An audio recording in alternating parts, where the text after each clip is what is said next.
ஆண்டவரே. இந்த பிள்ளைகள் ஆண்டவரே போகும்போது வரும்போது பாதுகாக்கும் ஆண்டவரே, பாதுகாத்து கொண்டிரே. அதுக்காக நன்றி செலுத்துகிறோம் ஆண்டவரே. எவ்வளவு பிள்ளைகள் ஆண்டவரை கடத்திட்டு போறாங்க ஆண்டவரை. பிள்ளைகளை நீங்க வழி துணையா நீங்க கூட சேர்த்து கிருபைக்காக நன்றி செலுத்துகிறோம் ஆண்டவரே.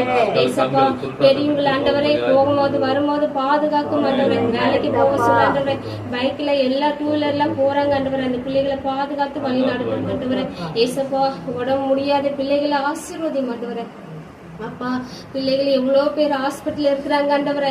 என்னென்ன வேதியில சுகர், பிபி, ஹார்ட் ப்ராப்ளம் எல்லா ப்ராப்ளத்துல இருக்கிற பிள்ளைகள், நுரையீரல் பிரச்சனையில இருக்கிற பிள்ளைகள் தொடும் ஆண்டவரை. நீங்க தொட்டு சுகமாக்கும் ஆண்டவரை. ஏசப்பா அந்த பிள்ளைகள் என்னென்ன ஏக்கத்துல அழுகுறாங்களோ ஆண்டவரை, அப்பா அவங்க பக்கத்துல இருந்து அந்த ஜபத்துக்காக ஆண்டவரை அவங்களுக்கு விண்ணப்பத்துக்காக நன்றி செலுத்துகிறோம் ஆண்டவரை. ஏசப்பா அவங்க கூட நீங்க வரப்போ இருந்த கிருபிக்காக நன்றி செலுத்துகிறோம் ஆண்டவரை. பாதுகாத்து வழி நடத்தணும் இயேசுவின் நாமத்தினால.